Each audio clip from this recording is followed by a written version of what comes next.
इश्क की मार बड़ी दर्दीली, इश्क में जीना फसाना जी, सब कुछ करना इश्क न करना, इश्क से जान बचाना जी, इश्क की मार बड़ी दर्दीली।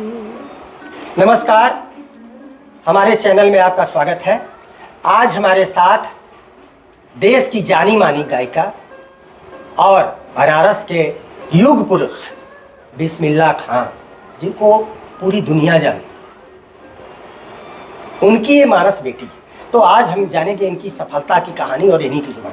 देखिए, सफलता की कहानी शुरू होती है ईश्वर पर विश्वास और सरेंडर से। क्योंकि हम बनारस से जन्मे पले हैं, हम लोग बचपन से भगवान शिव की नगरी में रहे हैं और आस्था की नगर है ये, शहर है ये। तो हमने बचपन से ही भगवान शिव को अपना सब कुछ अर्पण कर दिया था।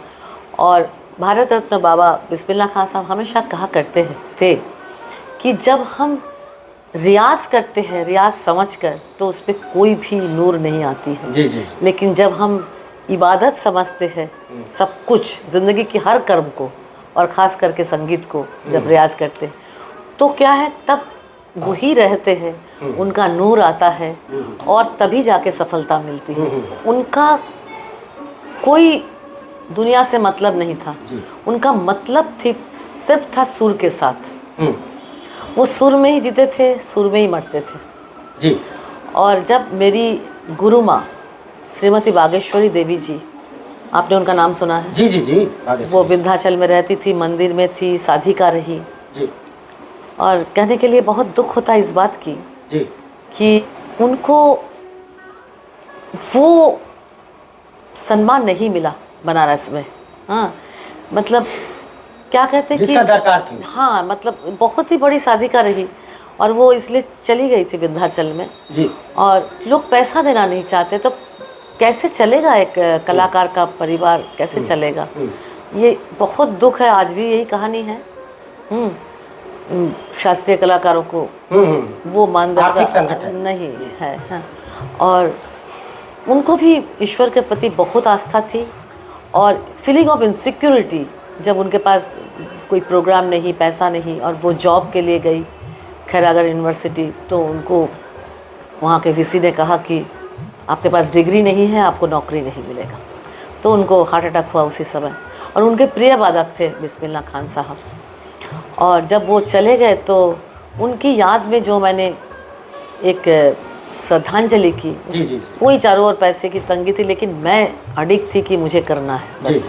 उनके प्रिय वादक को बुलाना है, बिस्मिल्लाह खान साहब को। उसके पहले मैं उनसे मिली ही नहीं थी। जी जी जी। परिचय तो वहीं पे हुआ और उसमें पूरा एडमिनिस्ट्रेशन आए हुए थे। हमारे वहाँ के चीफ मिनिस्टर बिलास राव जी, सुनील दत्त जी, वहाँ के होम मिनिस्टर कृपा शंकर जी, सब लोग आए हुए थे उनको सम्मान। क्योंकि उनको जिस दिन मैंने उनको बुक किया था 14 जनवरी और उनको 26 जनवरी को भारत रत्न मिल गया।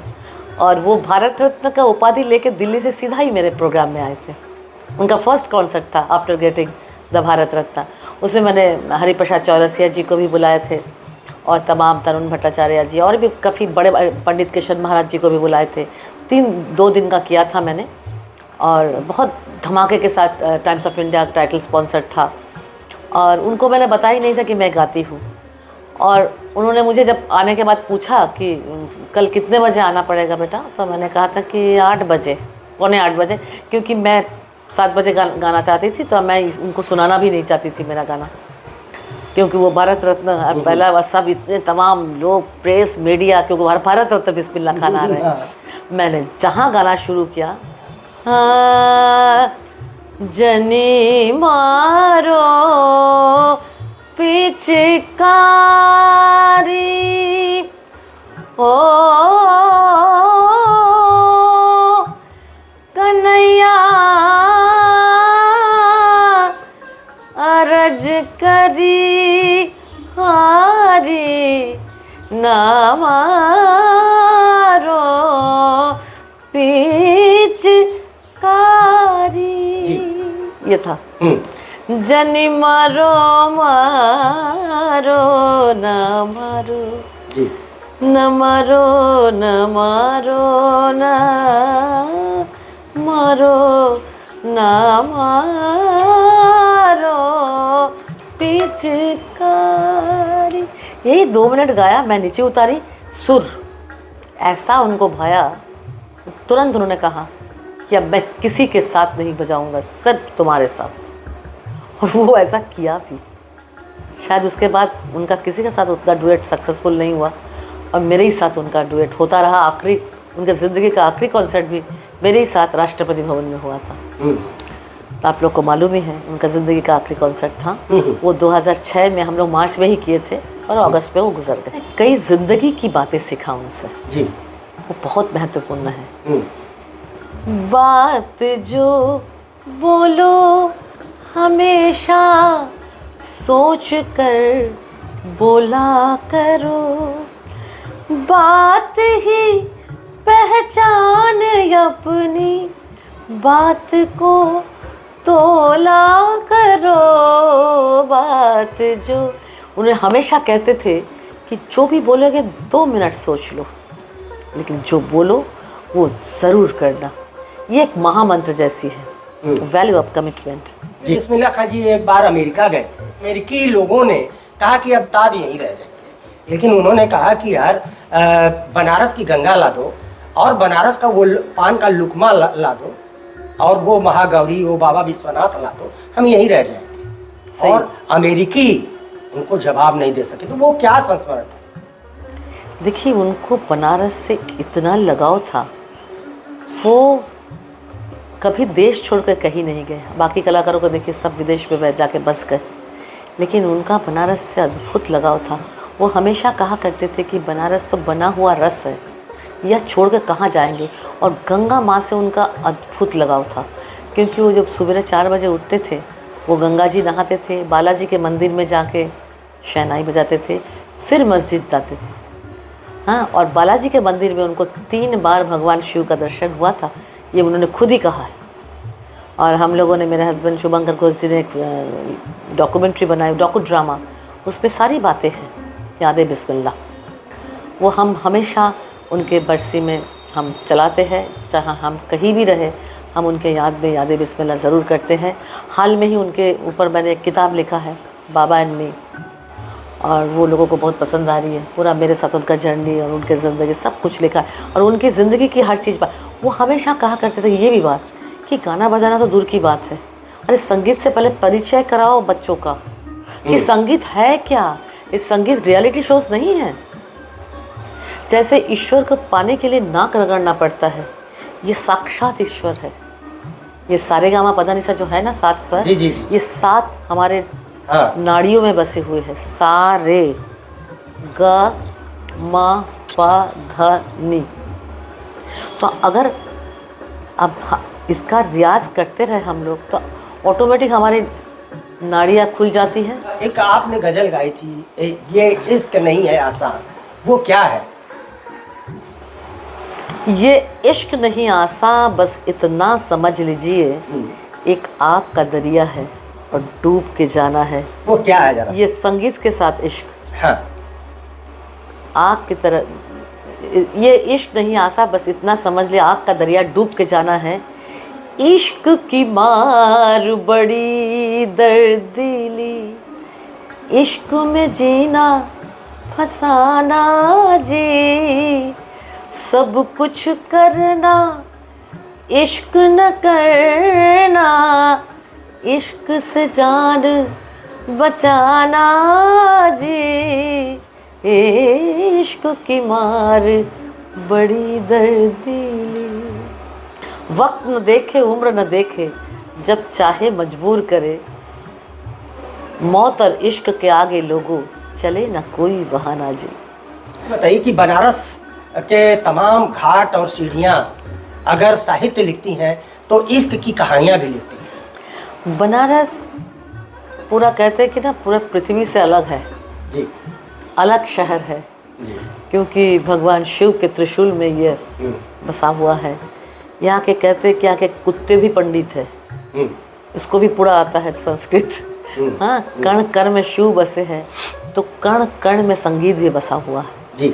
यहाँ के घाटों का नज़ारा, ये जो पुरानी पैलेस और पुरानी यादें तब याद दिलाती है कि यहीं पे बैठ के पुरानी गायिकाएँ टिप लगाती थी भैरवी की और उस पार तक सुनाई देता था। इसे तहज़ीब सीखने के लिए राजकुमारी आते थे।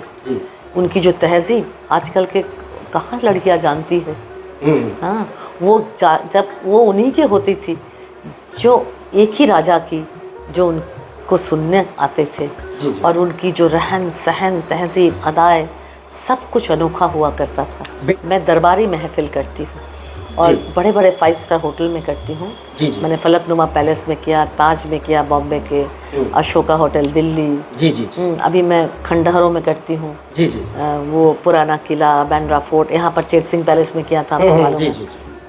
तो उसमें वो सजावट करके जो सुबह से राजाओं की इंतज़ार होती है कब शाम होगी और उन महफ़िलों में जाएंगे, क्या नज़ाकत होती थी, क्या प्रेजेंटेशन होता था, क्यों लोग बरबस खींचते थे। तो बहुत कामयाब रही मैं इस पर। बनारस के लिए यही कहना चाहूँगी कि मैं हर जगह रहती हूँ। मैं हूँ बनारस की, बॉम्बे में मेरा घर है, कलकत्ता में मेरा घर है, दिल्ली में मेरी बड़ी दीदी रहती है, वो अपनी माँ जैसी है, वो भी अपना ही घर है समझ लीजिए। और इसके अलावा तो मैं भ्रमण करती ही रहती हूँ, आज यहाँ तो कल यहाँ तो कल लंदन तो कल कहीं। लेकिन जब बनारस की जो श्रोता है, बनारस की जो महफ़िल है, वो एक अलग बात होती है। तो जब हमारे सामने बनारस नहीं होती है तो मैं उनके लिए शेर अर्ज़ करती हूँ। हाँ, न पूछ मुझसे तेरे गम में क्या गुजरती है, यही कहूँगा हज़ारों में दिल नहीं लगता है, यही कहूँगा चाँद सितारों में दिल नहीं लगता। हमरी अटरिया पे आओ सवरिया, देखा देखी तनिक हो जाए राम। बेटियों को मैं यही संदेश देना चाहूँगी कि या देवी सर्वभूतेषु शक्ति रूपेण संस्थिता, नमस्तस्यै नमस्तस्यै नमस्तस्यै नमो नमः। हम सब जितनी भी बेटी हैं अब हमारे पूरे विश्व में, हम माँ दुर्गा की प्रतिनिधि हैं। सबको मालूम है ना कि राक्षस को मारने के लिए, असुर को दमन करने के लिए माँ को ही बुलाया गया था। शिव शब है ई के बिना, और उनके प्रतिनिधि ये शास्त्र बताता है, यह मैं नहीं कह रही हूँ। आप देखिए लोपामुद्रा, मैत्री, गार्गी, विदुषी उस वैदिक काल में शास्त्रार्थ में पंडितों को पराजित करते थे। उसके बाद किस अनगिनत बेटियां बनी जो अपने शक्ति को समझ पाया है। हाँ, वो झांसी की रानी से ले लीजिए, लक्ष्मी और सावित्रीबाई फुले, कितना अनगिनत जो समाज में। झांसी की रानी भी यही बनारस की थी। बिल्कुल। तो हमें हर बेटियों को यही कहेंगे कि बेटी क्यों अद्वितीय है, क्यों इतनी शक्तिशाली है। हमारे अंदर जो सहनशीलता, स्नेह भाव, सेवा भाव है ना, ये हमको अद्वितीय बनाती है। यही हमारी शक्ति है, ये हमारी कमज़ोरी नहीं है। हाँ, उसको रखते हुए हमारे किसी पुरुष के साथ कोई कंपटीशन नहीं है कि हम जानते हैं हम उनसे ज़्यादा शक्तिशाली है, क्योंकि हम सृष्टि करते हैं। हाँ, तो अपने शक्ति को जानना पड़ेगा। जी जी।